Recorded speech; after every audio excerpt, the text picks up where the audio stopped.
So, good morning, good afternoon, and good evening sa lahat po ng mga attendees sa sulok ng mundo. So, welcome to our presentation for this morning. Napakaganda po ng topic natin is how IMG can change your life. Paano po ba? Ano ang magagawa ni IMG sa atin? So the secret to saving and building your future, become your own financial educator. So my name is Lenny Langford. Isa po akong OFW dito sa Riyadh, nurse by profession. I joined IMG last May 2019. So as of the moment, ginagawa ko siya as part-time financial educator and isa na rin po akong investor. Sino po ba si IMG?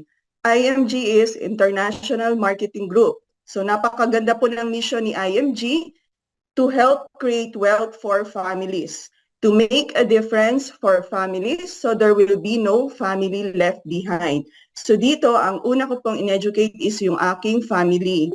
Kasi ang vision din po niya is to build a new financial industry where everyone is able to earn what the wealthy are earning by bringing the secrets of the wealthy to all. And meron pong target ang ating si IMG, no? Yung gusto po niya na by year 2030, we will be able to educate 30 million Filipino families, no? Because ito po yung target. So hopefully, ma-reach po natin ito. So one way na para ma-reach natin is talagang we need to educate more families every now and then. So, and IMG believe that financial education isn't an option. It's a necessity. So meron po tayong book, no? Ito po yung book na nag-change ng life ko po. So The Secret to Saving and Building Your Future.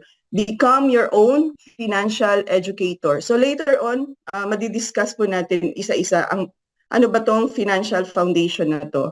And dito sa IMG, once nag-join po kayo dito, meron na po kayong access to major providers. Ito yung mga providers natin.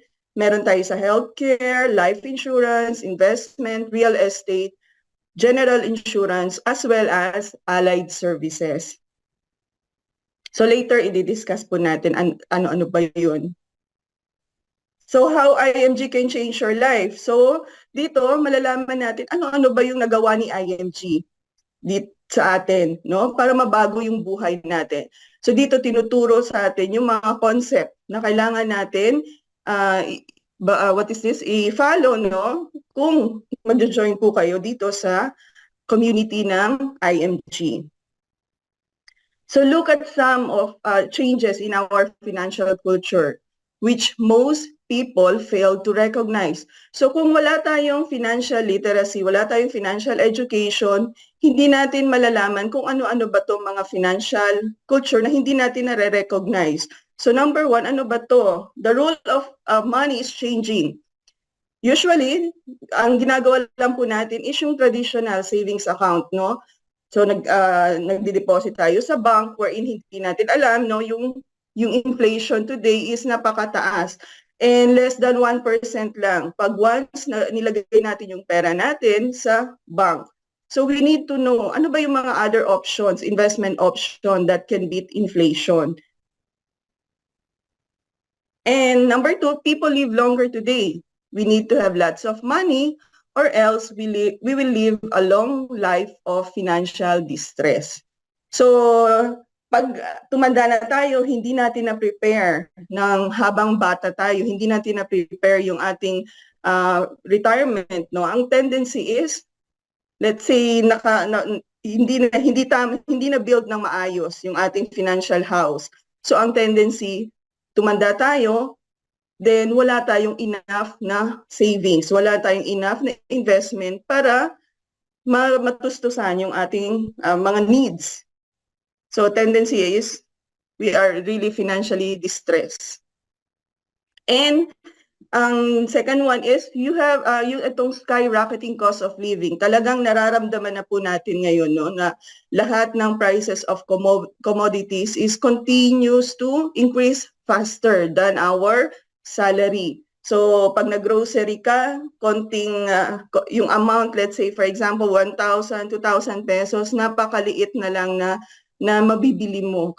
Then your salary is hindi ganoon hindi naman every year nag-increase yung salary. So hindi siya nababalance. And what we tend to spend, people spend faster today from simple to complicated life. Noon, no, larong kalye lang, okay na tayo. Pero ngayon, yung mga bata, kailangan kung meron kang 2, 3 anak, kailangan lahat sila may gadgets. Then afterwards, kung during, let's say, a weekend nila, so ang tendency is nagre-request pumunta sa mall. So ang tendency is napapagastos tayo. We end up, syempre pag pumunta ka sa mall, pag gutom sila, kakain sila, and at wala pang end of the month, kalahati pa lang let's say ng buwan, wala na tayong pera kasi naubos na natin, hindi natin naayos yung ating budget. Then everything around is changing. So except our mindset and financial strategy. So ito yung kailangan natin baguhin.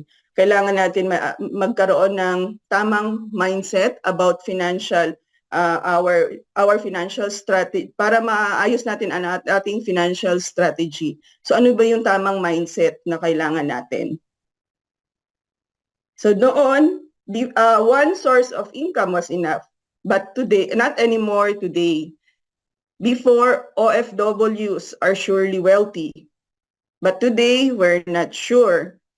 Before, a parent could raise 12 children. Today, the children cannot take care of their parents. So if we will say, no, so hindi talaga, kung kulang tayo sa financial literacy, kung wala tayo dito sa community, talagang hindi natin malalaman ito. And parang as days goes on, parang we just live kung ano lang ang meron, hindi natin iniisip yung future natin. And many hardworking, smart, young, and old people fail. Many teachers, OFWs din, doctors, seafarers, as well as engineers fail. Bakit? They retire without enough savings due to lack of financial education. But people don't set out to fail. They do because they fail to plan and manage their personal finances. Hindi naman nila gusto na mag-fail sila. So ang tendency lang is, kung once well-educated sila, no, alam nila about financial literacy, so ang tendency, they will be able to plan kung ano yung and manage their personal finances. But meron tayong mga wrong money mindset. Ano ba itong mga wrong money mindset na kailangan natin mabago? So first, yung many people believe that financial education is only for the wealthy. So ito yung karamihan, no? Yung concept ng iba, no? Perception ng iba na, ay, hindi yan para sa akin, para sa mayayaman lang yan. But hindi. So ito yung wrong mindset natin. So we need financial education para mabago natin ang mindset na ito. And number 2 is many believe that the solution to financial challenges is borrowing money. So ang tendency, pag hindi natin na-prepare ng maayos yung mga kailangan natin, let's say retirement, let's say education, ang tendency is nasa isip na lang natin, pwede naman ako mag-loan, pwede naman akong mangutang para sa education ng anak, or let's say kung may mga emergency, pwede naman akong umutang. So ang tendency is, nagiging madami, nagko-compound yung utang natin. Instead yung investment man compound, so yung tendency yung utang, dumadami.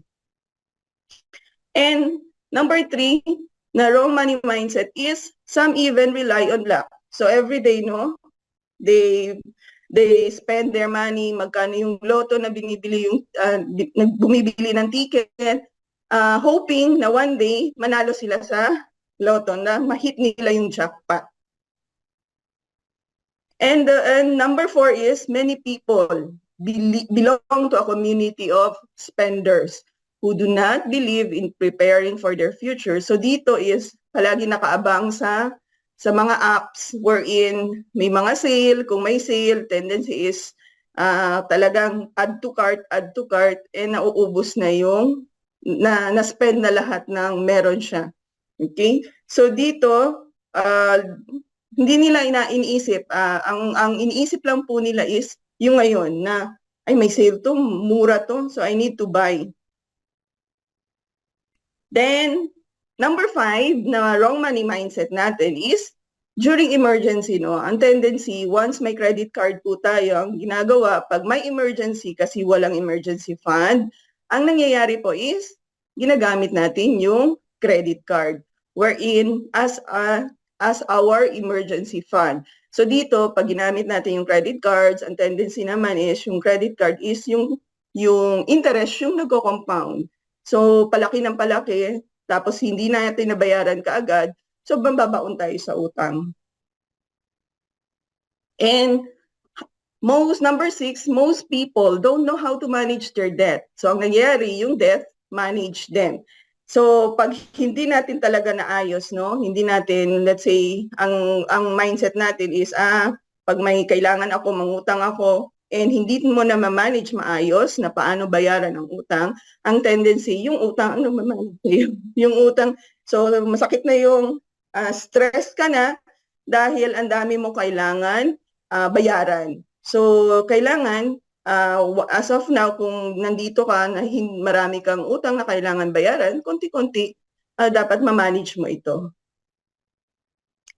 And loans and debts are accumulated rather than investment. So madami tayong, sana yung receipt na ito, yung pinag-ipunan natin is mga investment. But ang tendency, ang mga receipt is more on loans at debts na kailangan natin bayaran. So hindi natin na hindi tayo nagsaset aside para sa investment. And according to senior citizen survey, no, 40% nagre-rely lang sa kanilang children kasi wala silang enough savings, hindi na prepare ang retirement age nila. So ang tendency sa mga anak, yung retirement nila. Then 30%, ang pinakamasakit is 30%, sometimes more than 60 or 65 years old, still working. And 20% nag-end up sa charity.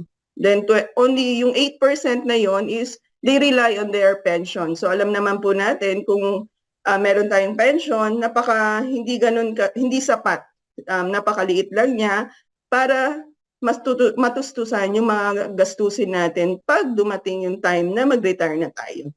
And only 2% are financially independent. So dito kailangan natin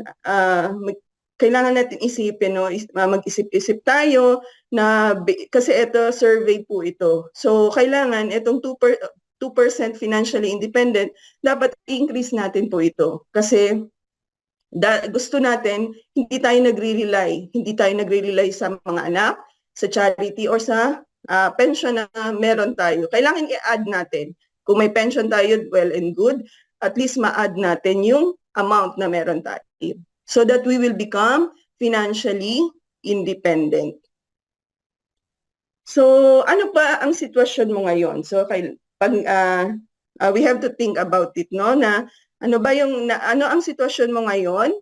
We have to ask yung sarili natin itong mga tanong na to. Then ano ang ideal situation mo sa future? Number 3, ano ang ginagawa mo ngayon na makakatulong para makarating ka doon? So ito yung mga tanong na kailangan natin isipin, na kailangan natin isa puso, no? Kung ano yung gusto mo sa future, kailangan ngayon pa lang ginagawa. So habang nakikinig ka dito sa ating sa ating presentation, sana nag-iisip ka na, no, na nga, no, dapat ngayon pa lang nag-iisip na ako kung ano yung pwede kong gawin para sa future ko. And for me, no, I'm so grateful, no, sa IMG kasi dito sa IMG, yung nalaman ko ito, talagang really, doon ko na-open yung mind ko na kung hindi ko to alam, so mag-end up ako either working for money all my life.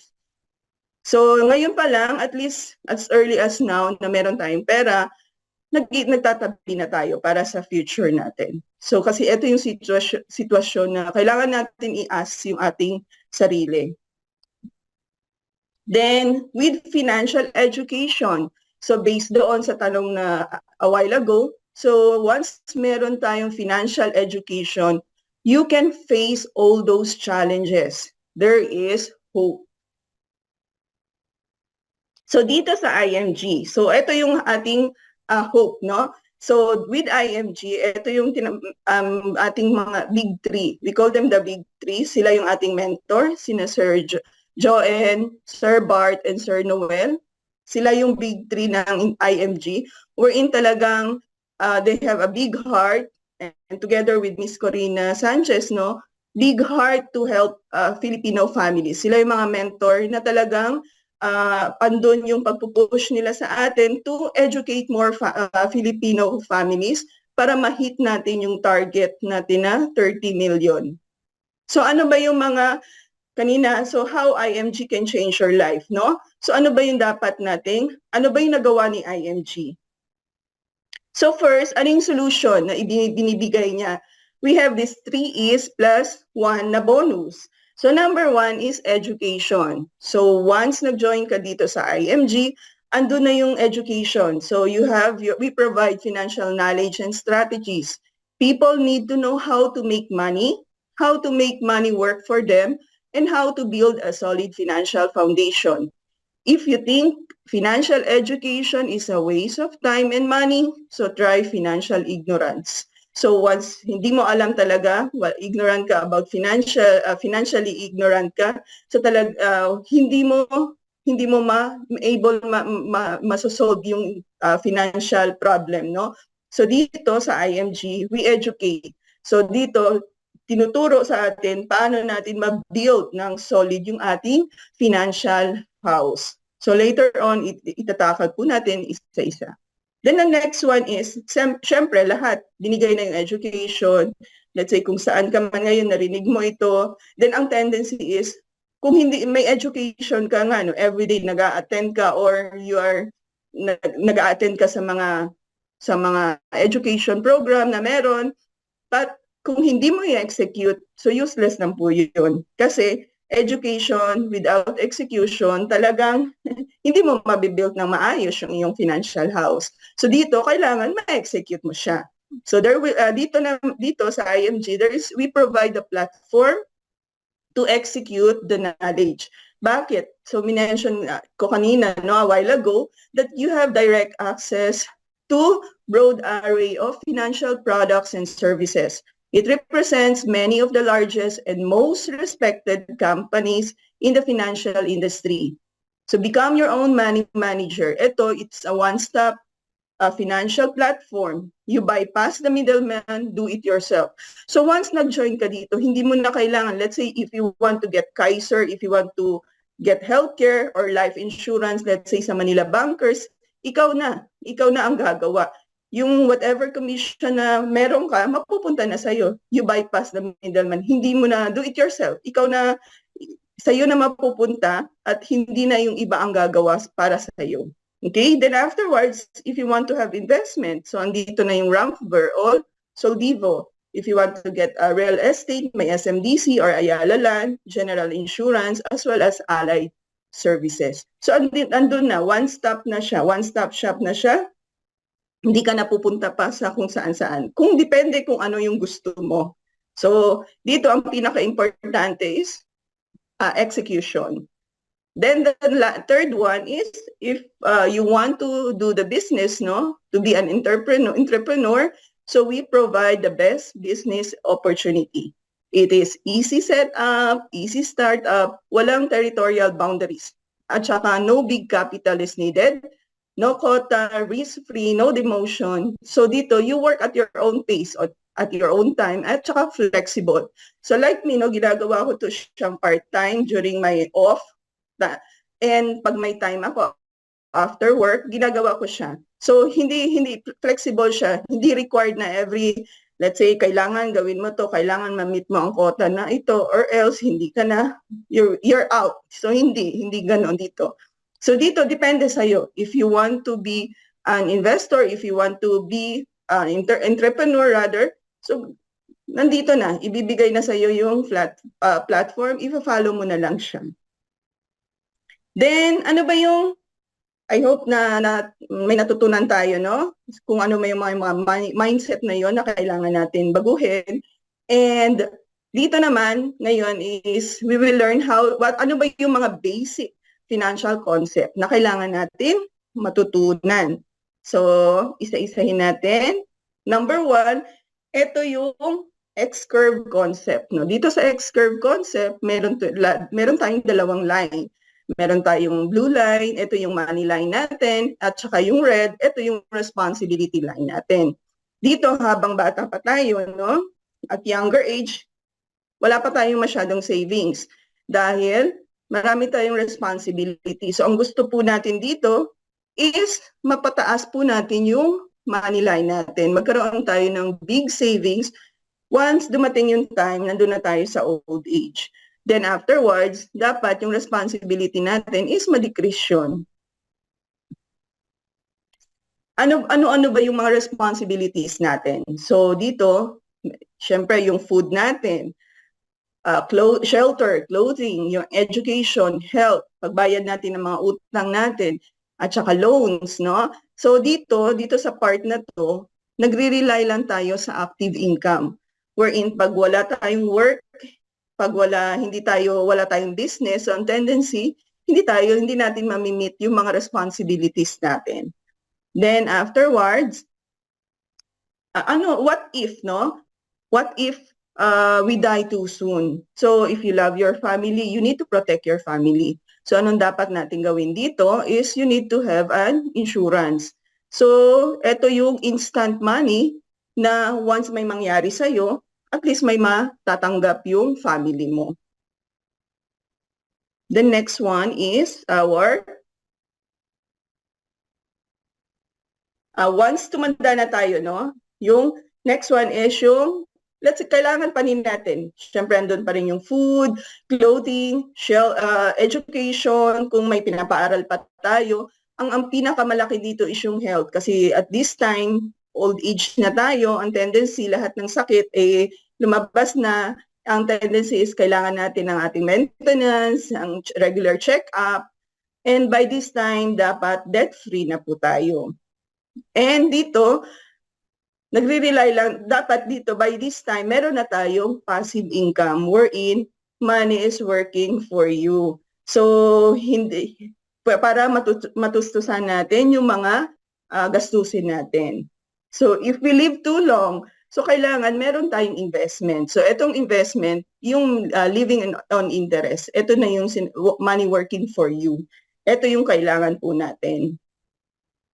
Then in case, no, kasi sa life naman, either we die too soon, we live long, or in between, magkaroon ng emergency. So kung nagkaroon tayo ng emergency, so okay lang pag nag-work tayo kasi meron tayong short term, no, na healthcare. What if nag-stop na tayo mag-work? So dito, dapat piniprepare natin yung sarili natin. Dapat meron tayong long-term healthcare wherein once nagkasakit tayo, nagkaroon ng emergency, meron tayong health card na gagamitin. So, ito yung ating X-curve concept. So, hopefully, ma-reach natin to. So, as of now, so every peso you save in here, unti-unti, ma-decrease natin yung responsibility natin and the more na mag-i-increase yung ating savings. Okay, so next is importance of building a solid financial foundation. So, is your house built on a strong foundation? So, i-ask natin yung sarili natin. Pag nagkaroon ba ng typhoon or earthquake, hindi ba magko-collapse yung bahay natin? Same thing with our financial foundation. Let's say, nagkaroon ng financial crisis, nawalan ka ng trabaho, nagkaroon ka ng sakit, then yung death mo or nagkaroon ng bankruptcy yung company na saan ka nagwo-work. So paano yung financial house mo? So you need to think about your financial house. Hindi kaya to magko-collapse during this crisis? Okay, so dito ituturo natin how are you going, no, para hindi mag-collapse yung financial house natin. Ito yung ituturo natin. So like building a house, we need to build it from the ground up. So minsan, ang nangyayari po na pag hindi natin talaga alam yung solid financial foundation, ang tendency, ang iniisip natin, okay na pala, may investment lang ako. Okay na, maayos na ang retirement ko, maayos na ang future ko. But pag finalo natin tong ating solid financial house, fit foundation, mabibuild natin ng strong. So yung pinaka bottom niya is we need to increase cash flow. So paano ba ito? So for us to build a strong financial foundation, so increase cash flow. So ano po ang dapat nating gawin? So dito, make your time productive. So kailangan if you want to earn additional income, you can start your own business. So either part-time siya or full-time. At least meron kang additional income. So dito sa pinaka-bottom pa lang, ma-increase mo na yung cash flow mo konti-konti. Then you have to ask yourself also, can you be wealthy with your present job or business?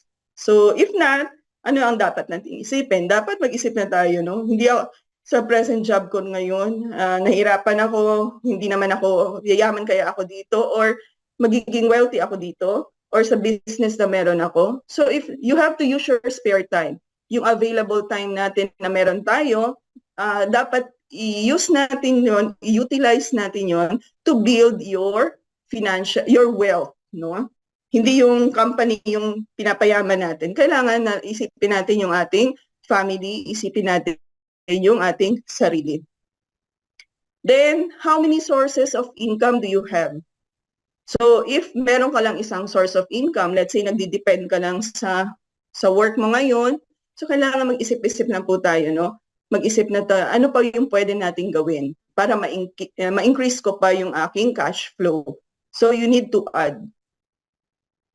If yung sa source of income na meron ka, let's say your work, so ilan ba yung nagdi-depend doon sa income na yon?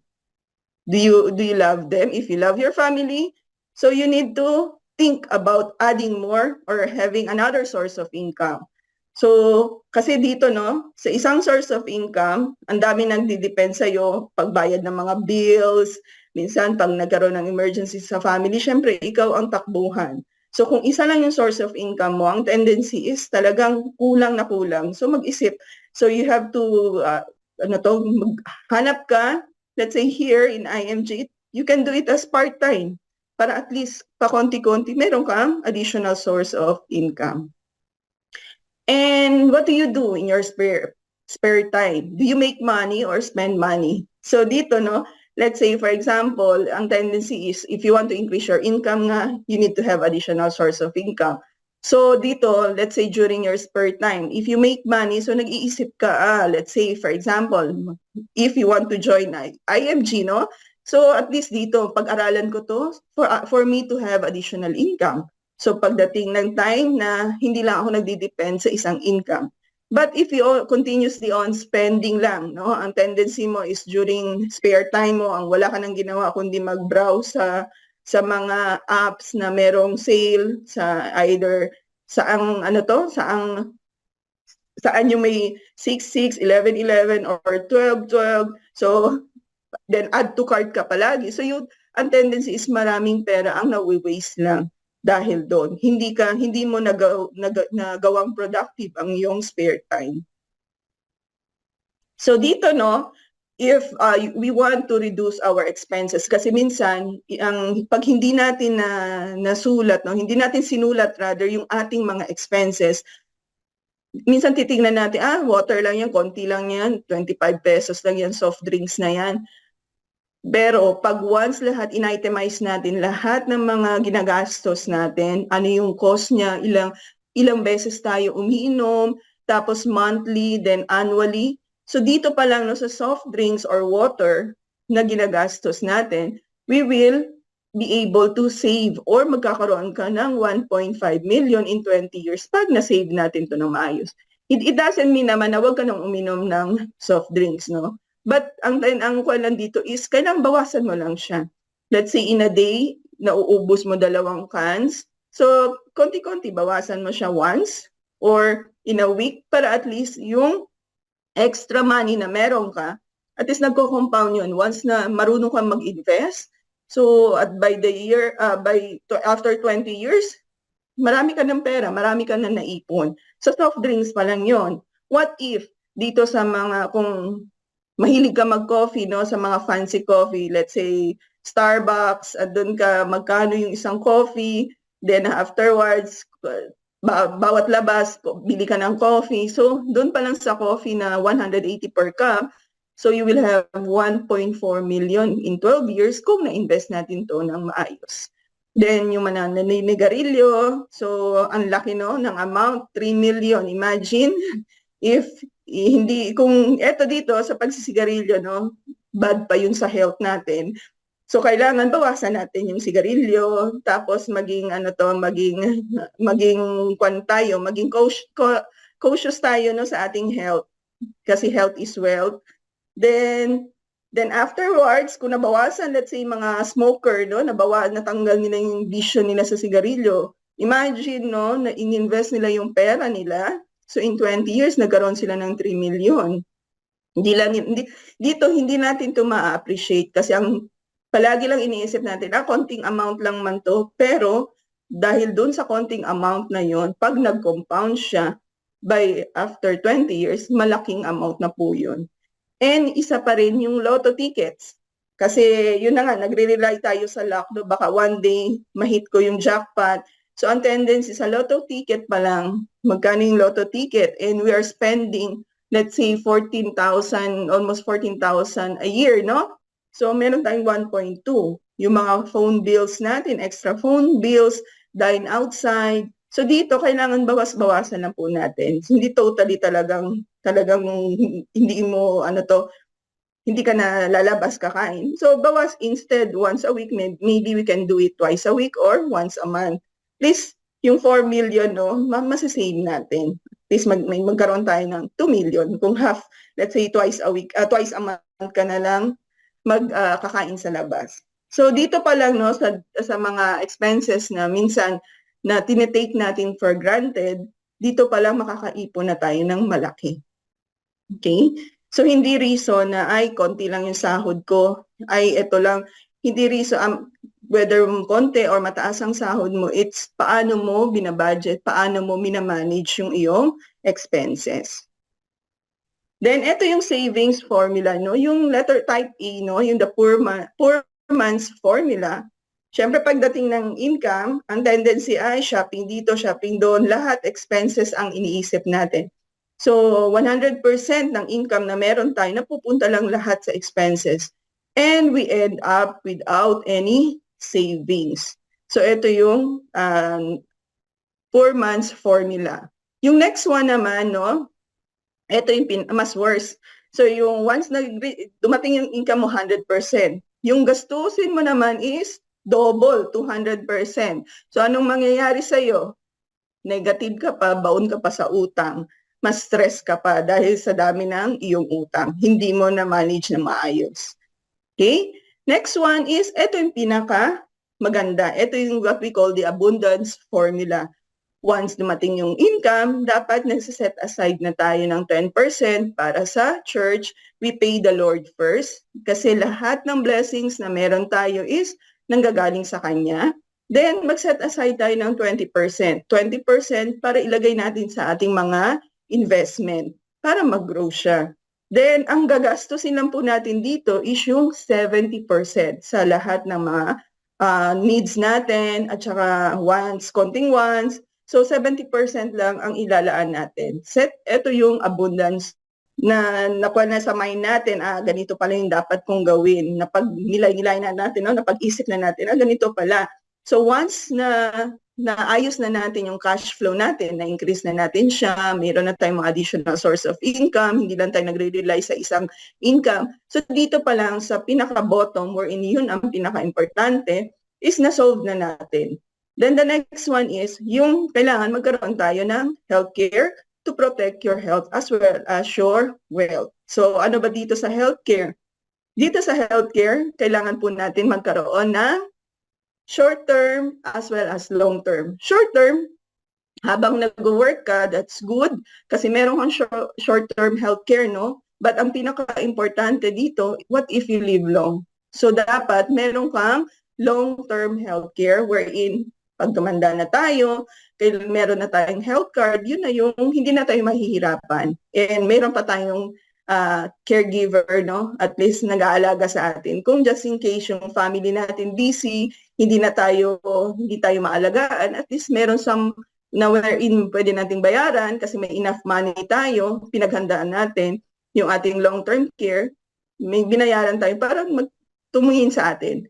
Ito yung long-term health care. So ito po yung second level na kailangan natin magkaroon na healthcare. Okay? So, at least happy tayo sa retirement natin. At magkasakit, may health card ka na, wala na tayo. Hindi na mamomblema yung ating mga anak. So, dito niyo, what is important ba? Kasi usually, pag nagtanong ka, ano ba yung gusto? Minsan, pag sinabi mo, mag-introduce ka about healthcare, nung iisipin nila, ay, meron naman charity, andyan naman ang government para magbayad para makahingi ako ng tulong. Pero gusto ba natin palagi yung government ang mag-rely lang tayo sa charity, no? Or minsan yung iba, ang inuuna pa nila is yung memorial. So meron siya, ay may memorial ako kasi hindi ko kailangan ng healthcare. So ano ba yung gusto mo? Hukay or iwas hukay? Syempre lang. Siyempre tayo, no, gusto natin iwas hukay. So, pag iwas hukay, dapat we need to have healthcare. I-prepare natin. Kasi, hindi ba napakasarap once na nagkasakit tayo, nandun tayo sa executive board, executive, no, na room, wherein comfortable tayo, wherein hindi tayo yung instead na let's say 1 week yung magsistay ka dahil napakaganda ng ward natin, maayos may healthcare tayo. So maybe 2 days, 3 days lang, madi-discharge ka na, no? But pwede din sa pay ward, at least kung depende sa healthcare na meron ka, you can stay sa pay ward. Wag lang yung palagi tayong, sinabi ko nga kanina, na nagdi-depend tayo sa charity or sa government. Kasi ang tendency is, imagine, no, kung talagang hindi natin na-prepare ng maayos, talagang you will see, talagang ang daming nakapila just to ask for help. And tendency, hindi na ma-manage ka agad yung anumang sakit ang meron. So, minsan gumagrabe pa dahil sa haba ng line, no, ng queue na mag-aantay ka para bigyan ka ng sa charity. So, dito, we have to think, no, na wow, masarap sa executive. So I need to prepare myself. I need to have this healthcare para at least time will come na kailangan ko, dito ako sa executive board. Hindi ako mapupunta sa charity. So understanding long-term care. So ano ba yung long-term care? No? Yung sa short-term na meron tayo while working, no? Itong yung short-term healthcare na meron tayo. So ito, renewable siya, no accumulation of unused funds, no term insurance, and no return of premium. Short-term lang siya. So annual. Kung let's say dito, kung mataas yung claims mo, ang tendency hindi ka pa i-renew. But dito sa long-term care, kasi na-prepare mo siya ng maayos, na-prepare mo siya ahead of time, na mayroon kang time pa. So ang tendency, renewal is guaranteed. Sa lahat ng during your paying period, lahat ng unused health funds na meron ka, ma-accumulate pa siya with interest. And of course, with 4-way insurance coverage. Merong term life, accident death, then waiver. Then dito, yung let's say during paying period, hindi mo nagamit yung iyong healthcare, no? Lahat 85% ng premium is after on the maturity date, mababalik sa iyo. So maganda ito dahil habang healthy ka pa at saka insurable ka pa, at least meron ka ng healthcare. Hindi mo magagamit yung within 7 years, expected mo na on maturity, babalik sa'yo yung binayaran mo, at least 85%. Hindi ba napakaganda ng long-term care?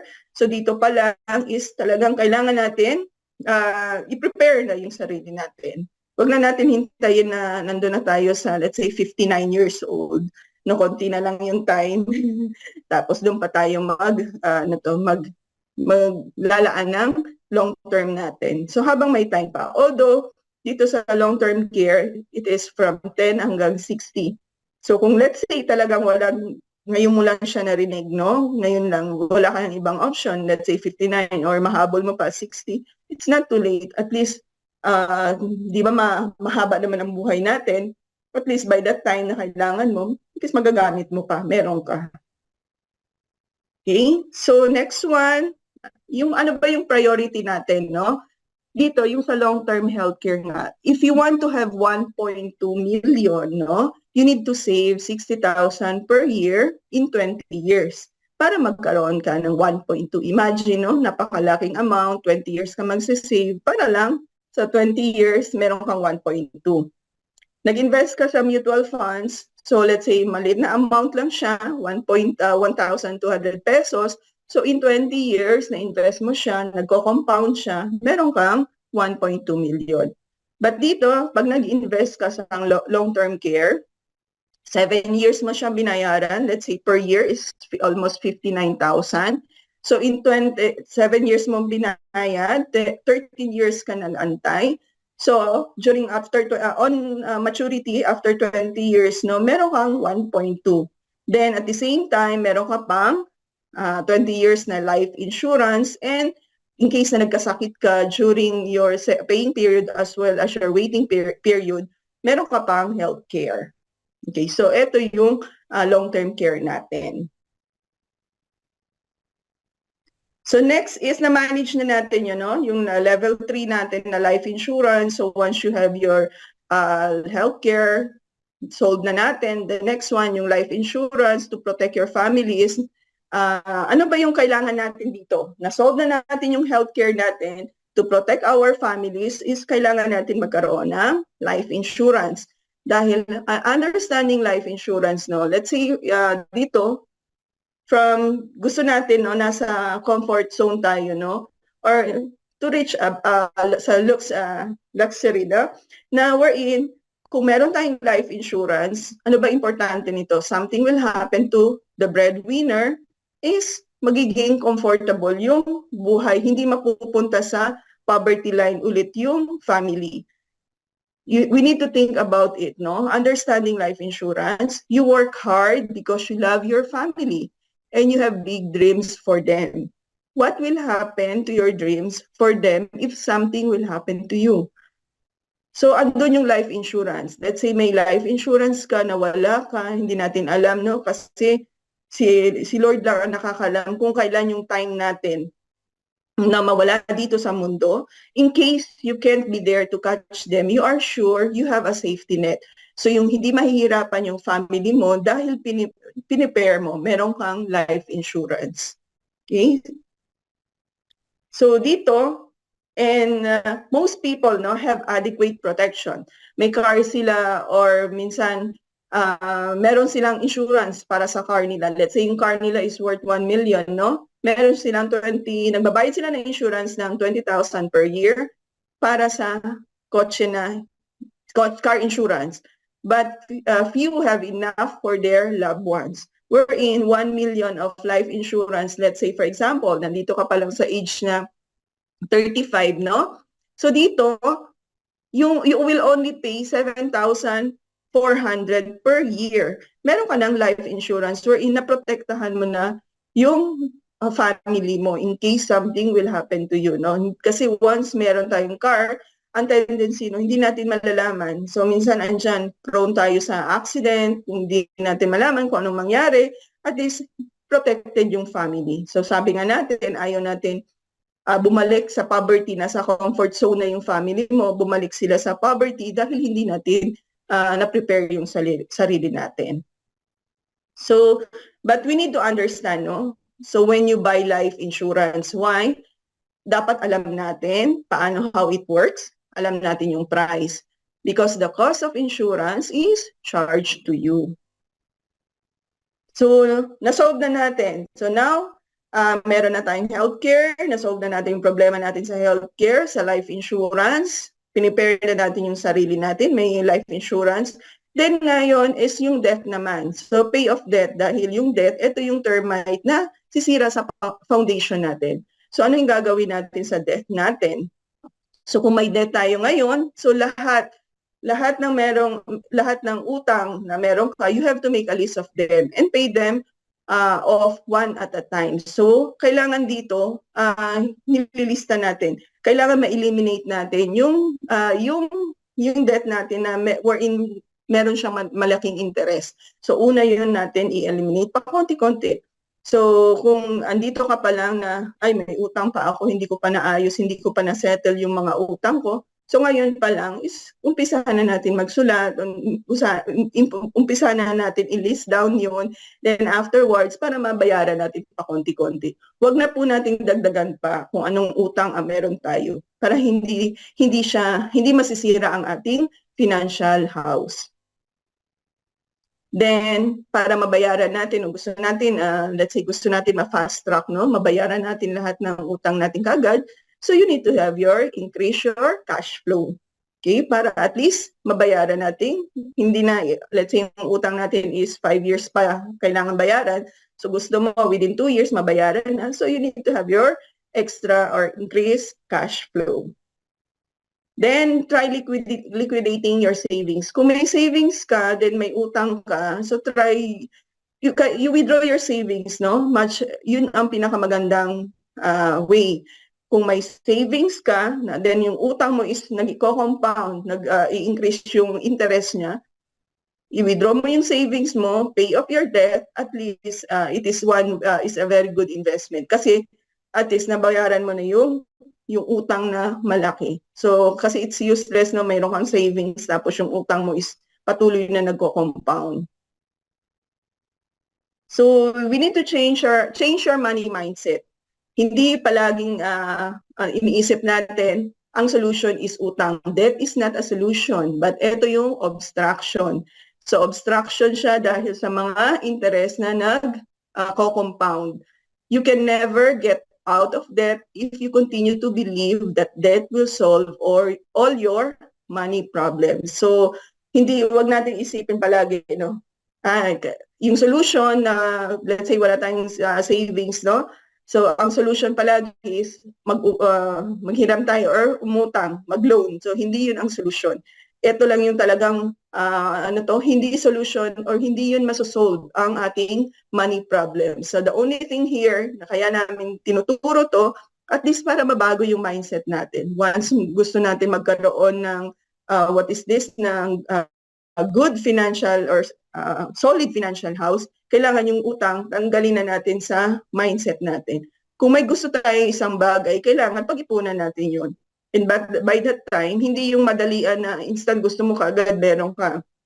So whatever yung plan, dapat pinaplano natin para hindi tayo nag-end up mangungutang kasi gusto natin instant andyan kaagad. So para hindi pa dumami yung utang natin. So dito, mamamanage natin yung debt natin ng maayos. So once na-manage na natin, nag-lista na tayo, nilist down natin lahat, na-manage natin na maayos yung utang natin, at least dito isa-isa, unti-unti na-zero out natin yung utang at nasa-solve natin yung problem natin. So, the next level natin is kailangan din, so let's say for example, na-solve na natin yung utang natin, manage debt. So, the next one is we need to have emergency fund. So, ano ba itong emergency fund? So dito sa emergency fund, no, may mga unpredictable na emergencies, financial emergencies. Let's say, extended care for aging parents or in-laws na wherein kailangan natin ng emergency fund, at least meron po tayo. Dito sa emergency fund, meron din, let's say, nagkaroon ng accident. Nagkaroon ng car accident or kailangan ayusin yung bahay or yung nasira yung appliances. So, kailangan meron tayong emergency fund. And let's say may catastrophe na dumating, may earthquake, yung recent na nagkaroon tayo ng pandemic, no?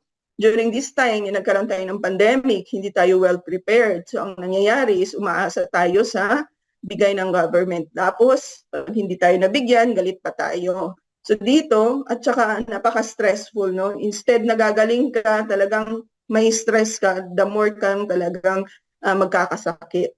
So, kung hindi natin to na-prepare, wala tayong mga emergency fund. So, ang tendency is, mag-go back na naman tayo, manghihiram na naman tayo. and sudden loss of income or job dahil wala tayong emergency fund. So loss of job, tapos let's say meron tayong business na nagkaroon ng failure or nag-slow down, so wala tayong emergency fund na para i-cover up ito, no? While waiting for, let's say, para maging maayos ang business.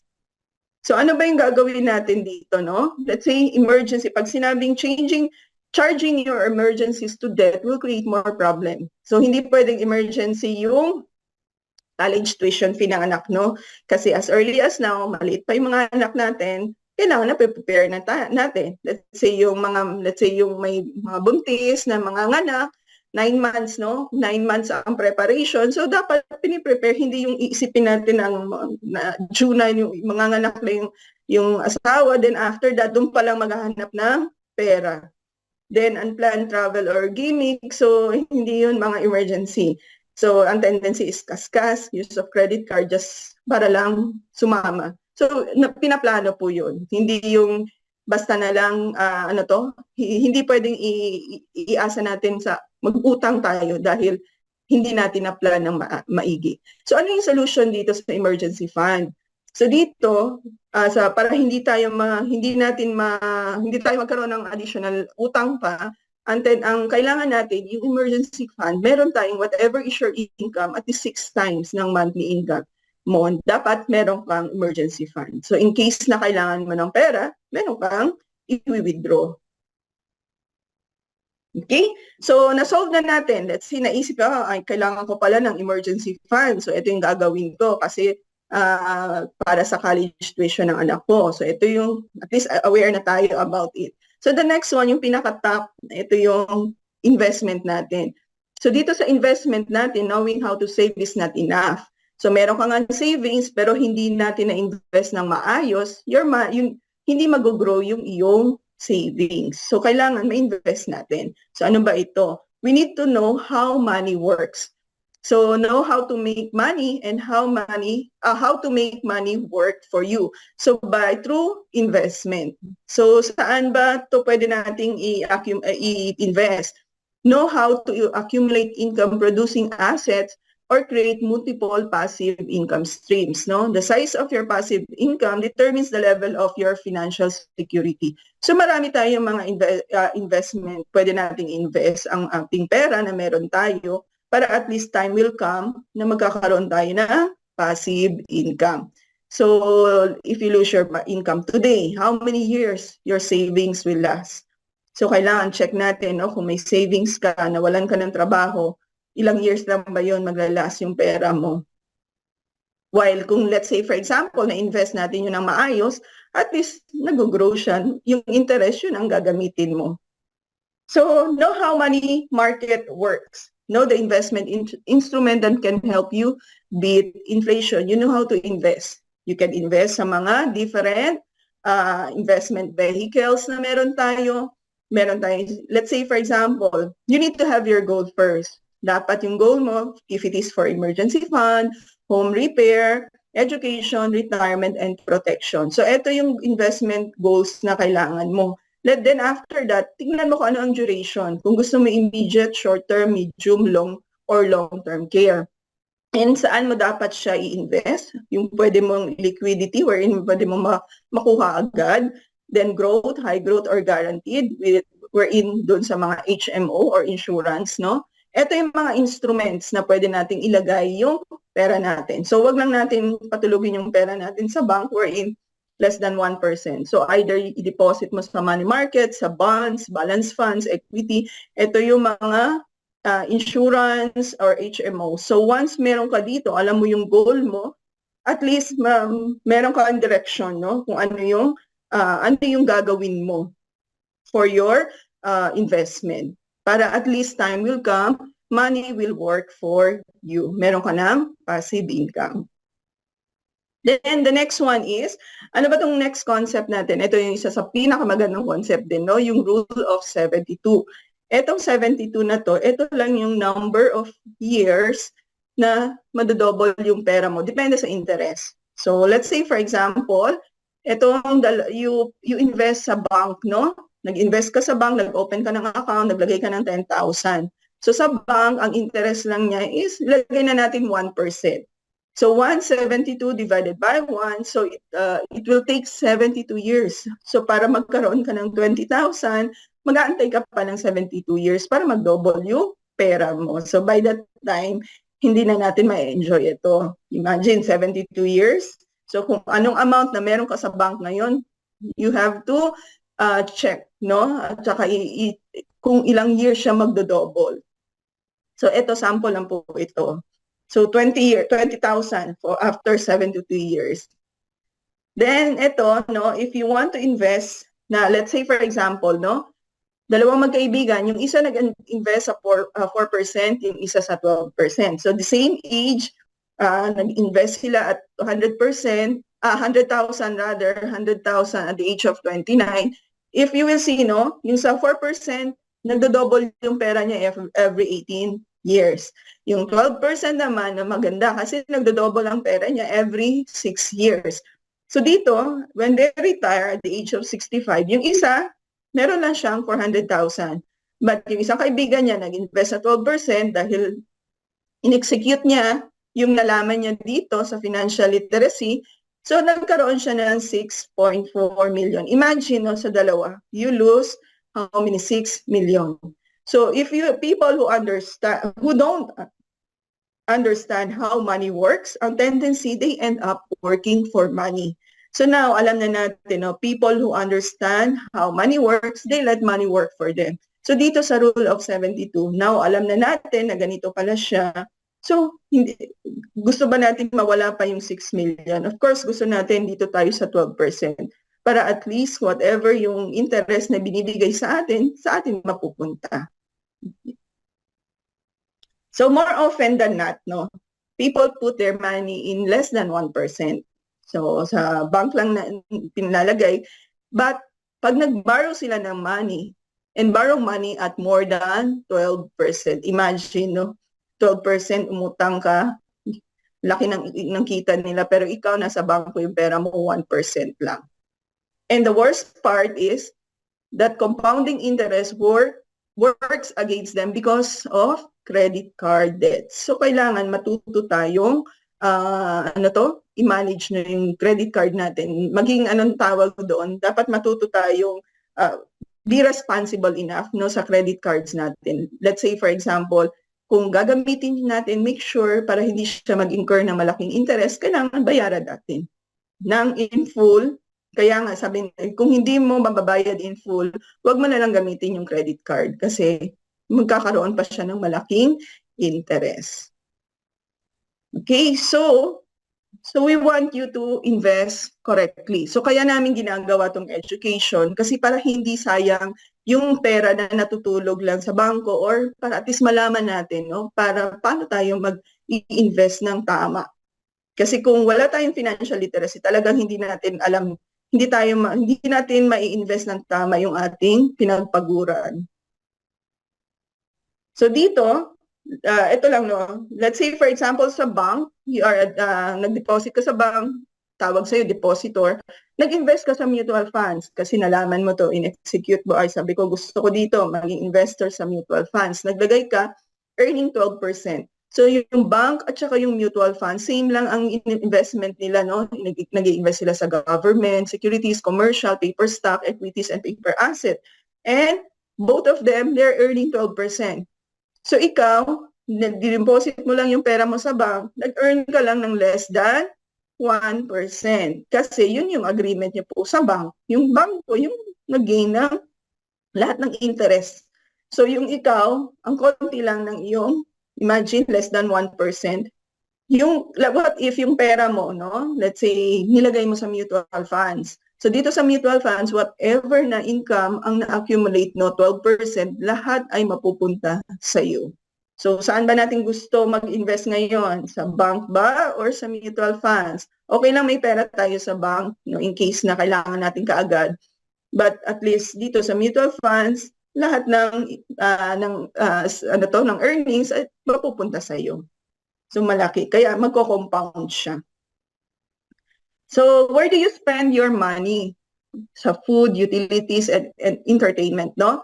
dito, let's say for example, kasi pinag-usapan natin about mutual funds, let's say nag-spend tayo, nag-member ka dito sa IMG and you spend your money, let's say nagutom ka, nag-mall, pumunta kayo sa mall, kumain kayo sa Jollibee or sa Shakey's. So ang tendency, masaya tayo habang nag-spend tayo ng money. Why? Because partly owner tayo ng mga big companies na ito.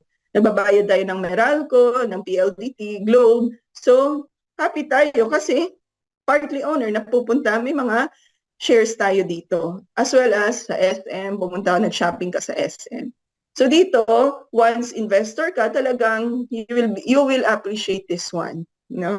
Habang nagmagastos ka, at least meron kang partly owner ka ng mga companies. And meron din tayong mutual fund partners, no? Ito yung Soldivo, Sun Life, BPI, Atram, PhilEquity, as well as FAMI.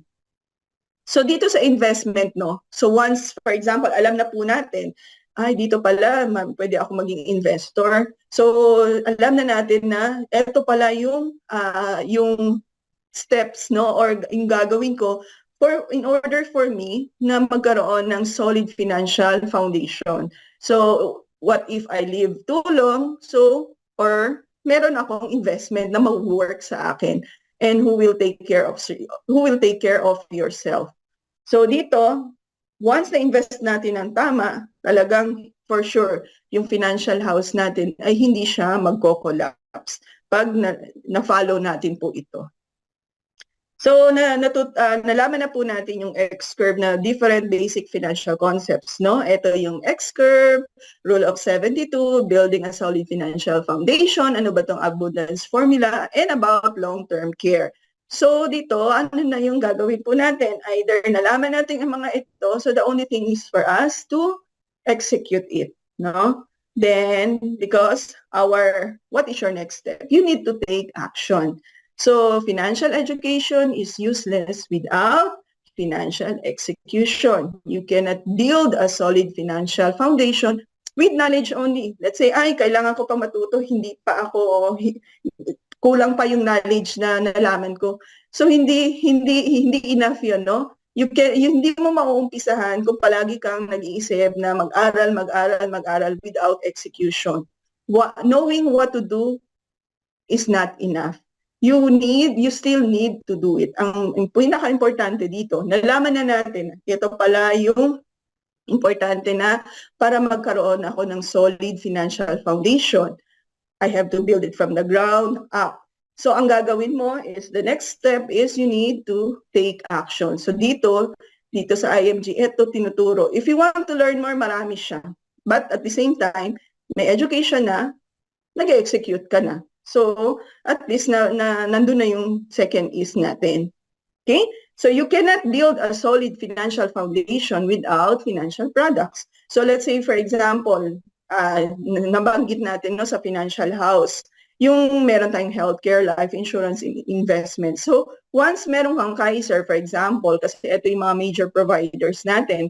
So, yung tatlong concept doon sa financial house natin, no? Masosolve na natin. Meron ka ng Kaiser, may 3-in-1 na siya, long-term healthcare, meron ka ng life insurance if something will happen to you, at saka may investment ka na. So automatically, masosolve mo yung problema mo. So dito po sa major providers na may mga access ka. So the only thing is for you to become an IMG member. Dito ka sa community of saver and investor para ma-access mo itong mga major providers na ito. So dito, if you want to be wealthy, so don't let other people do it for you. You need to do it yourself. Huwag kang mag-depend sa bank mo na natutulog yung pera mo. Kailangan gawin mo kasi nalaman mo na, no, dito nalaman mo na kung anong dapat gawin. So do it yourself. Let your money work for you, not your money work for others. So understand that it's not other people's responsibility. It's your responsibility. So dito, no, hindi natin pwedeng iasa sa ibang tao. Let's say sa government na ayaw kong kumuha ng healthcare kasi mahal siya. Pero what if nagkasakit ka, mahal talaga magkasakit. So dito pa lang, alam na natin yung concept, dapat i-apply natin. Tinuro sa atin na paano natin i-manage, no? I-reduce ang ating mga expenses. So, just i-jot down natin. So, doon pa lang, for sure, meron at meron talaga matitira para at least ma-build mo ng tama ang financial house mo. At least, ito yung iyong responsibility. No? Kasi hindi naman natin hindi pwede natin i-blame yung iba. Kasi ikaw to eh. If you want to be wealthy, do it yourself. Then always remember, what you are today is the result of yesterday. And what you'll be in the future is the result of today. So kung nag-take action ka ngayon, for sure, you will have a brighter future at saka na maibibigay mo sa family mo and the generation after. So ngayon pa lang, you have to take action para sa family mo. Isipin mo palagi, future ng family mo, future ng sarili mo. Kasi it's all nasa sayo, nasa kamay mo lahat, no? Kung ano ang decision na gagawin mo.